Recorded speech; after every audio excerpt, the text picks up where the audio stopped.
Welcome to another exciting Chat GTM podcast with your hosts Michael Beck and Chad Horn. Feel free to tune in each week to learn more about up-and-coming restaurant technologies and current events.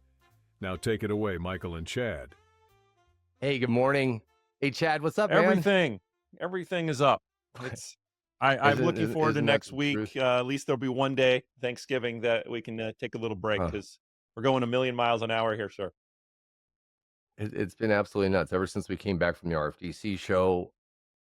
I don't know what's going on. I mean, it seems like that post-election that things are getting interesting and stimulating, and people are starting to thaw out some of their ideas of what's coming. And so I think that was really positive coming out of that show. I know you had some great conversations there. Yeah, I'm glad I'm lated list and was taking good notes and taking a lot of pictures and scanning badges because otherwise I would never remember everything I got to follow up on still. Yeah. Yeah, it was absolutely nuts. I used to think that was like a secondary or a third show out there. To me, that was one of the best shows this year. Maybe the best. And yeah, I'd never been before. So for a first RFDC, I am impressed. Yeah. And it was our first RFDC as Ink Tank GTM. And thinking of that, what pod is this? This number 2? This number 3? Depends on how we're counting, So I don't actually. You know what, Roy? When our guest Roy comes on, I think we'll announce that this is actually maybe our first official. We had a couple of soft launches. Call this number 1. Roy could be our first. Speaking of our guest, right? So here's the background. This is worthy of a number 1 because of the reason I'll give you. So at FS Tech, which also wasn't that much, long ago, the most energetic man that I ran into at the event was a guy named Stephen Brown. And he's kind of the head of the tech side in operations at Burger King New Zealand. And what was it he was flying around with so much energy and excitement about? Our guest today. I'm wondering if it's Roy. Hi Auto. Oh, Roy's the CEO, and I'll introduce him a little bit. Yeah. But it's like, how do you judge a technology? By the enthusiasm of its customers, and they set the bar high that day. So, and then I would talking say with him after, it's like that's what led to Roy being on the program today. That's awesome. That is awesome. Yeah, it is fun when you see people raving about tech instead, because it's usually two states, right? They're either raving or they're cursing. Right. It is usually one of those two. Yes. In fact, I think we were talking about me cursing earlier. I was trying to get on and get my microphone going. So we both have seen that side of it. Well, heck, why don't we get Roy in here and talk about this stuff? Because I keep hearing all this stuff about Hi Auto, and I like to know myself. Let's bring him on stage. All right. Well, let's welcome on the stage, Mr. Roy. Roy Baharav. Hey, Roy. Are you here? Hello. Hey, Roy, good morning. Thank you for being Good on morning today. Thank you for hosting me. It's a pleasure to be part of a show that is going to be one of the most popular shows that people are going to enjoy listening to. I like this guy. We can have him on more often. This is great. Roy, tell me more. No, just well, Chad, go ahead, take us away. What are we doing? I want everybody to know who this guy is, right? So Roy is the CEO and co-founder of Hi Auto. And I would say Hi Auto is, you'll see today, right? Changing the game for quick service restaurants with conversational AI at the drive-thru. Powers drive-thrus across the country and the world, i.e. Stephen of Burger King I was talking about. And Roy has spent, I think it's around the last 5 years, Roy, you can give us the dates there, leading Hi Auto. And I think the cool thing is you're really helping improve accuracy, cutting costs, delivering a smooth, more consistent drive-through experience, helps the staff in ways we'll get into. But also people should know that before starting Hi Auto, Roy had a successful career at Google and is a seasoned entrepreneur. This is not his first rodeo, and he has a real passion for building innovative solutions that have an impact. So, Roy, thank you for being here. Yeah, thanks, Roy. Morning. For the warm introduction. Well, again, super happy to have you on. I want the first question to be related to an exact quote that Stephen Brown gave me in a conversation recently. And it's this. What do you say? All right, I'm going to read it. I've been in this industry pretty much all my life, and I've not seen a supplier that has been so engaged with their customers to make sure that they are getting what they need out of their particular technology. Stephen Brown, Burger King, New Zealand. So what are you doing that is Yeah, what resulting did you pay him to say in that? that kind of testimonial, Roy? So first of all, I can say that we have not paid Steven anything. I Um, verified that already, but thank you. Thank you for confirming. se- What I was saying was, what is it that you do, Roy, that resulted in that kind of reaction? so, first of all, Steven is a very positive guy, but I think that there is some merit to what he's saying, and it starts by people at High Auto being very passionate, and I think the root for that is the fact that we are trying to please our customers, and it starts with my co-founder and our CTO, Eyal Shapira.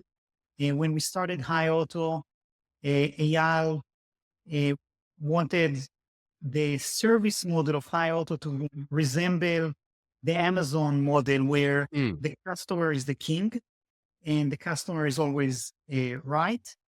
And I think that the culture that was built in High Auto is that we would do anything for our customers.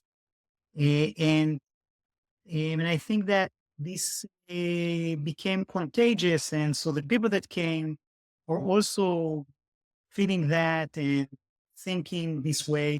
And so the people that they brought are like that. And I think, Chad, Donna Peters, and she's, part of the same kind of culture. Yeah.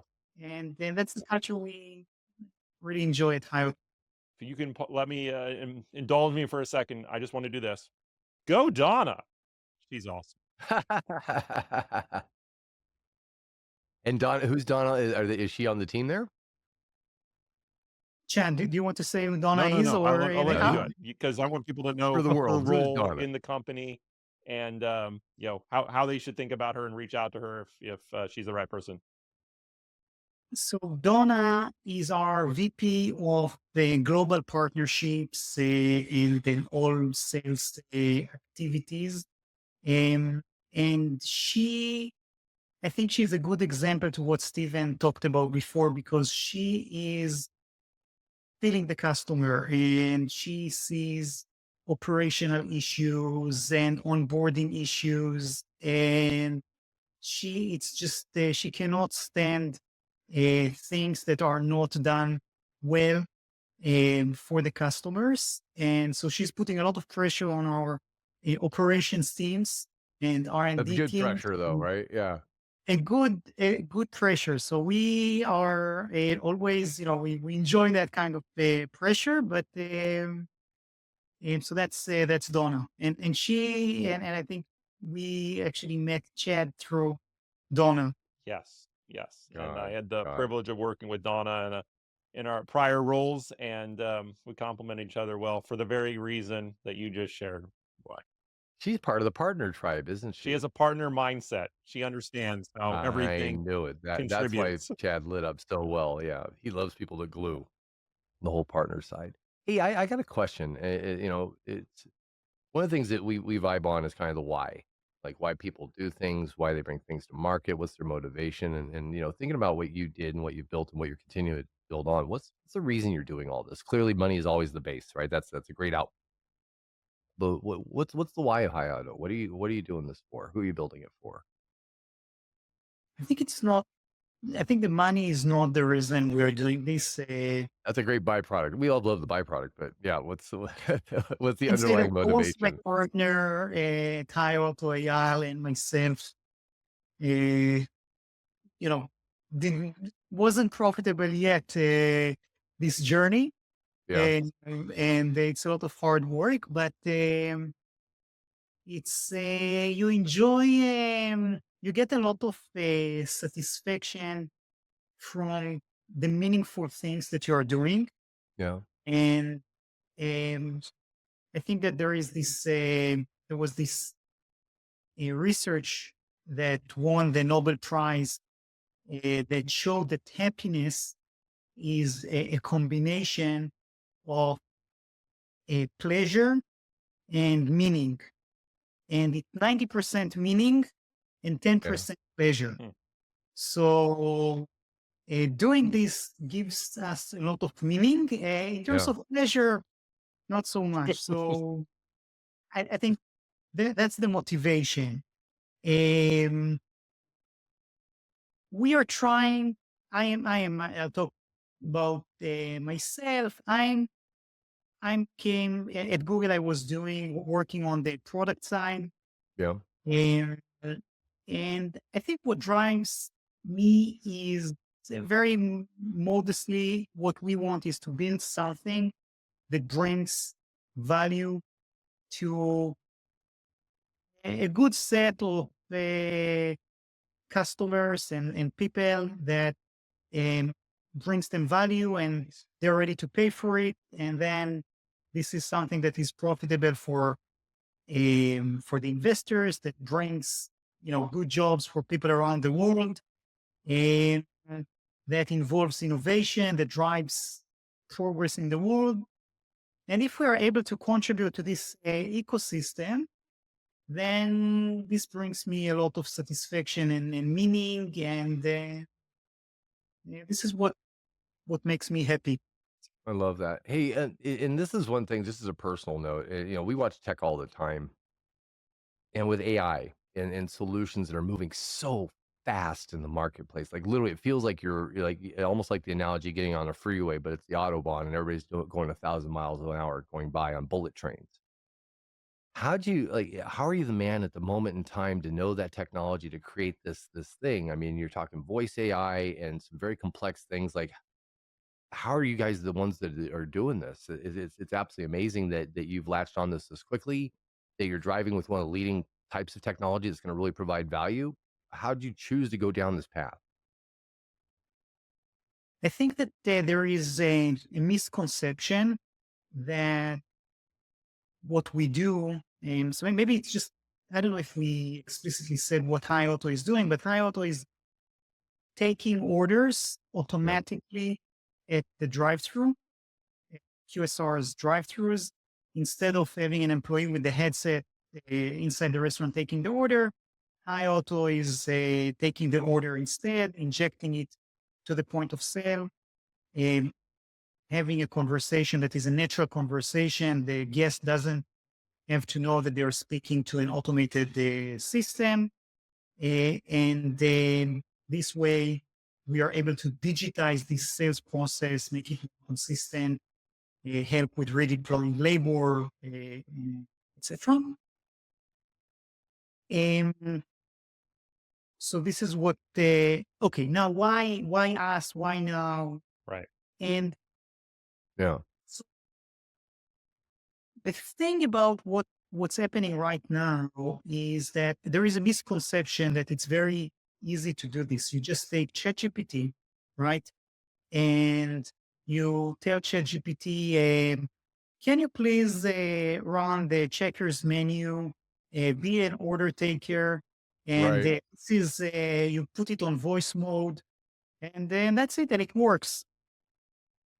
In reality, it doesn't work, okay? No. The reason why it doesn't work is because the conversation is very complicated.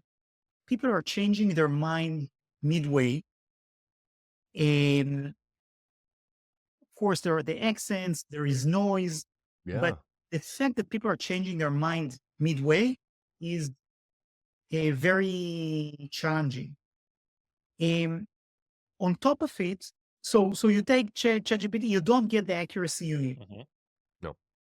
On top of it, being able to build a system for a very fragmented industry where franchisees have different menus and some of them have different deals that are coming and different features that they are looking for, and they want to customize the access and they want to customize ratings, and they want they want a national event to continue for 2 more days because they still have some stock, and they so a lot of different requirements, hundreds of requirements that are needed in order to make a store successful. So there is a very intense specifications that you need to get for this vertical. And on top of it, what you need is to be able to make the restaurant successful. And to make the restaurant successful, and this is where it's connecting to the first point about why you need passion for this industry. If something doesn't work, so the menu is not configured perfectly, or there is some internet issue and the quality of the audio is not perfect, or there are some employees that are not trained and they are intervening midway. What happens is that overall, instead of the system taking 92% of the orders, it takes 75% of the orders. This difference is huge. Okay, it's huge, and it means that the restaurant cannot really redeploy labor. Employees need to stop what they're doing and correct mistakes and complete the orders themselves. And the value that you're able to get is significantly diminished.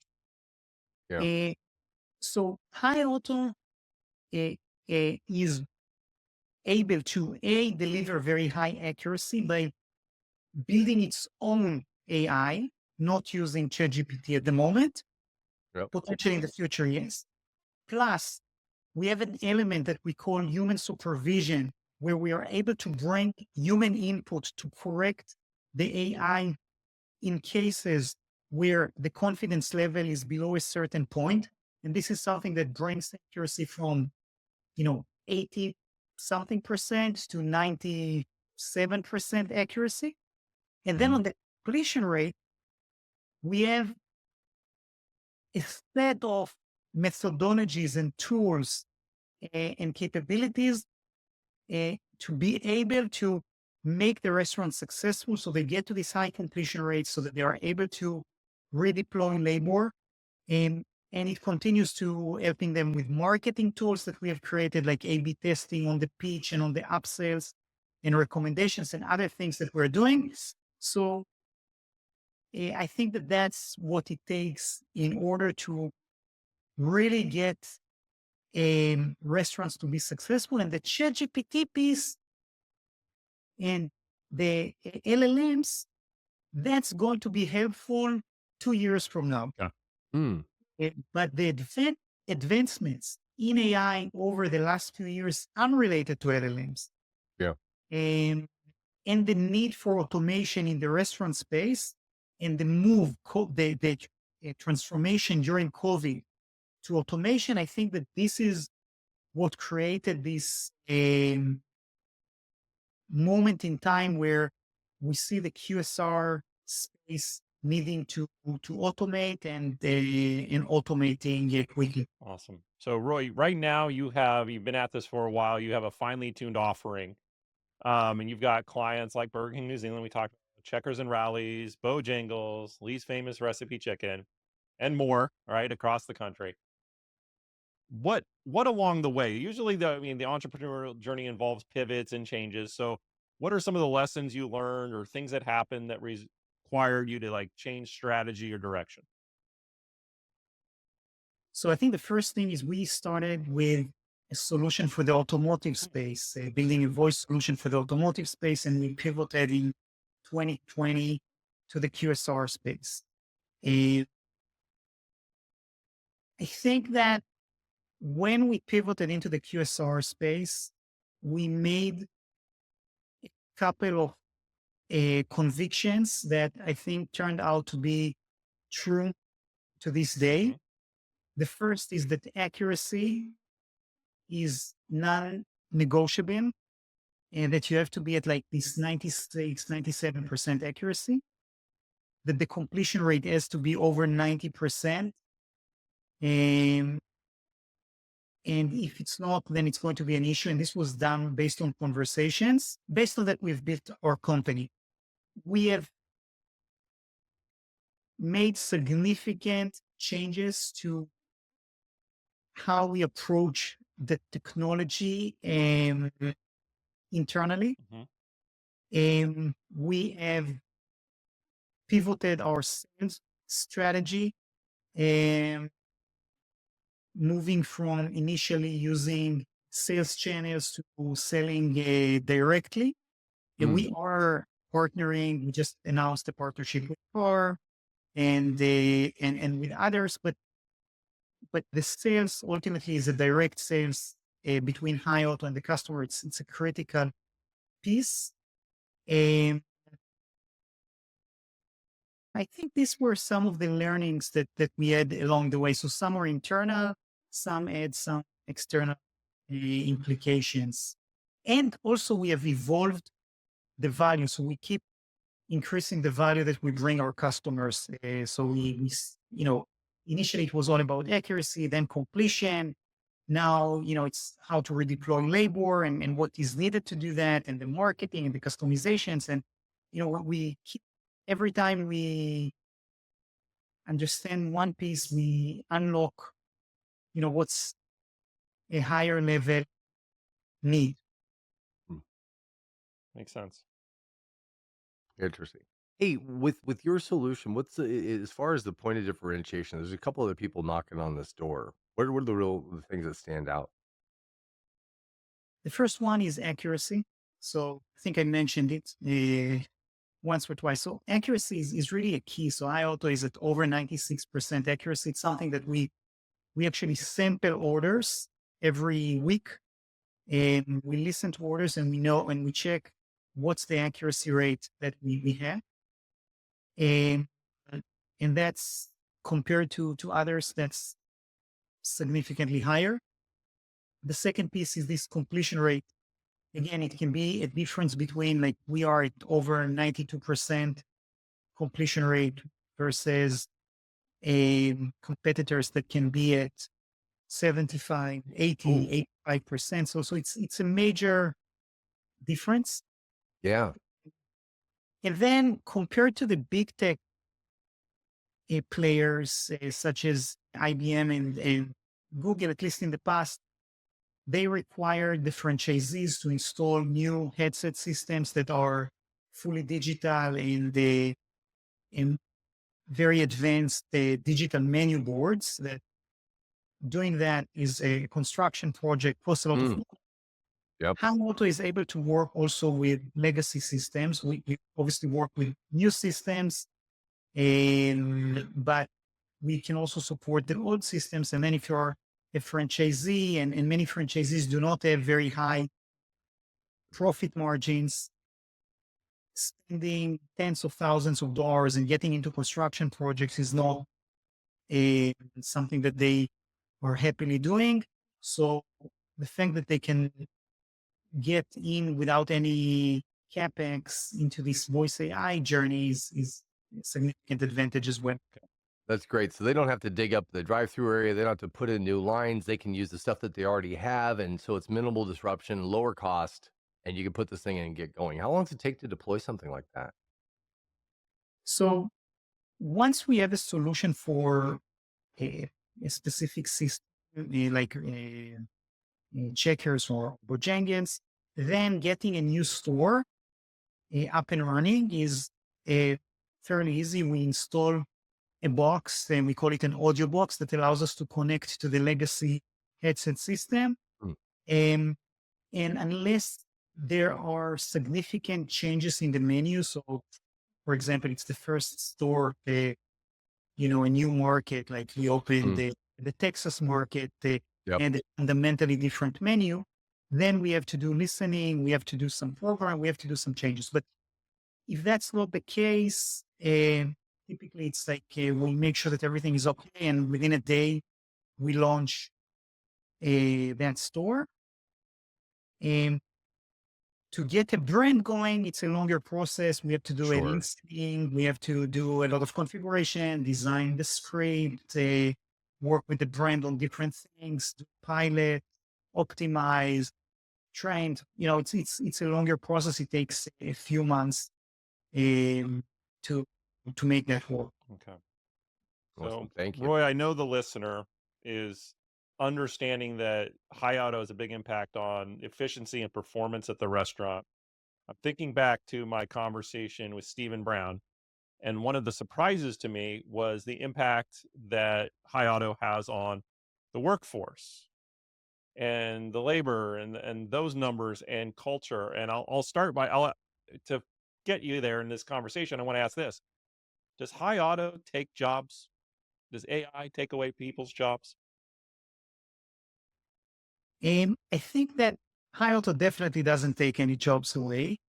Um, I think you have to start and look at what's happening in the QSR space these days, where restaurants, and at the end of the day, many of them are just SMBs with family businesses of one store, 3 stores, 5 stores, with very narrow profit margins. And when the waves are coming, sometimes they are easily underwater. And over the last few years, with the rising food prices and labor costs, some of them are underwater. And we see how the brands are trying to find solution, bring people that are operations experts, and because raising prices is its own limit. Now there is innovation around value meals. And so I think what Hi Auto is doing is we are helping the QSR industry to be viable and successful and adapt to the rising labor prices and the rising food prices. Now, Hi Auto, if you look at it across the day, there may be certain parts of the day where you can potentially save some labor, but essentially during most of the day, what happens is that you get more power, more horsepower to serve the guests. Yeah. And the reason why it has a very profound impact on the employees is because what puts a lot of stress on the employees is the fact that they have to multitask. And when you get suddenly a lot of guests coming in to the drive-through or to the dining part, suddenly there is a lot of pressure. Now a person needs to wrap the burger, they need to talk to the guests, they need to maybe do this, and then the manager gets upset. And this is what causes people to leave their job. And it's a very competitive market if you work to QSR. The fact that you are taking one dimension of freedom from this pressure makes a big change.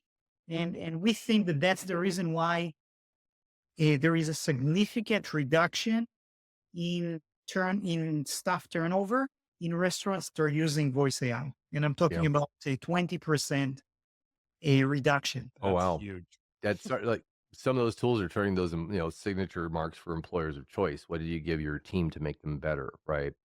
And we've been in this a while. I mean, the fast food industry is, God bless them. They're some of the hardest working people, and they put up with the most static. I'll say that from a kind perspective since the advent of the Karen, right? Like there's some stuff that they go through. So I start smiling when I think about that they're free from some of these things, right? That you're focused on, which is the common thread of almost all the solutions that we're talking about, is how do we return quality to the employee's life? How do we give back time to the business? And how do we take that and then take it and focus that benefit over to a new investment of the guest experience? I absolutely love that. I think that is the common theme. That is why AI is so powerful. It's recovering time. It's making things easier. It's helping the worker. I have a friend that works at a tier 1 brand, and they were playing with the voice AI. I won't say which one, but they were getting 60 to 50% accuracy. And in my book, I'm like, wow, that's a complete failure. And he's like, no, they loved it because it still kept them out of the window. That even though they had low accuracy, they still enjoyed it. So I can only imagine the benefit that they're getting from a solution is powerful. and on point is what Hyatt is delivering. So what's your vision of the future? Like, you're here now, you're building this thing, which is continuing to grow and learn. I think that's fun when we talk about these language models, that they're learning and growing. And so what is your vision of the future? Where are you taking this? So today we are, I would call it in like stage 2 of this journey. So Yeah. the first stage was about just doing some pilots and then showing that, this thing can work. Now we have it working in over 500 restaurants, multiple brands. And there are indications to the value that it brings to a lot of restaurants.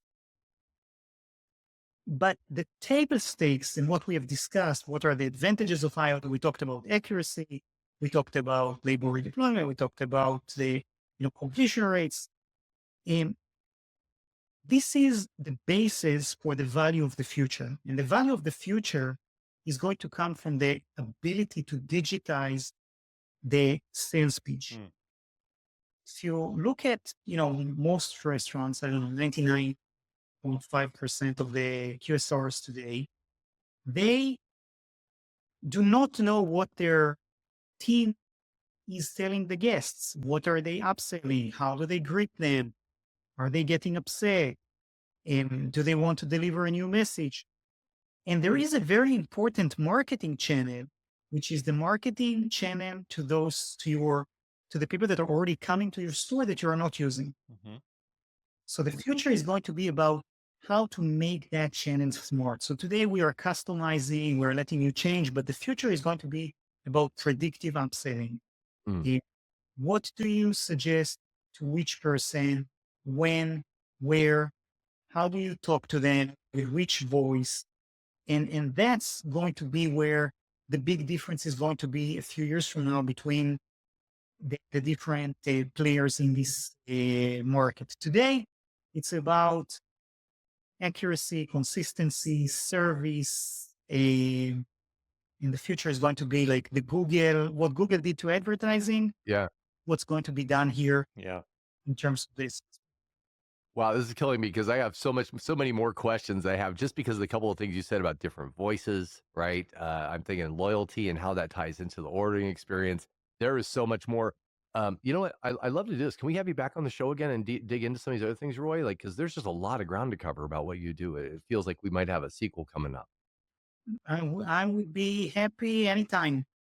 All right, I love that. Chad? Beautiful. Well, so thank you for being on the program, Roy. I glad everybody got to see what it looks like to lead a winning technology company in the space. I think we're pulling out a big theme, which is you got to be very customer focused. You got to kind of go that extra mile to really find out what's going to be impactful in a given brand's operation.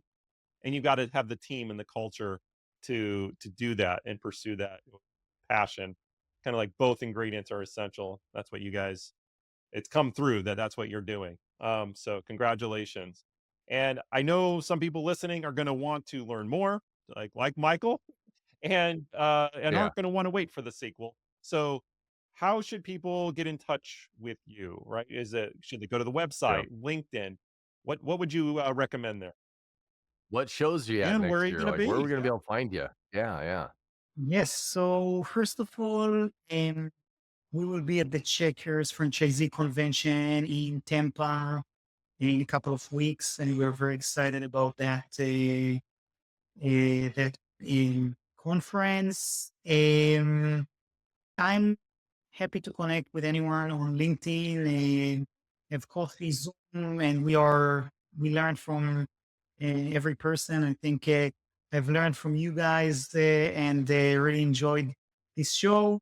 And then any kind of partnerships or sales, Donna Peters, which is Donna at HiAuto, HI.auto. We love your email address, by the way.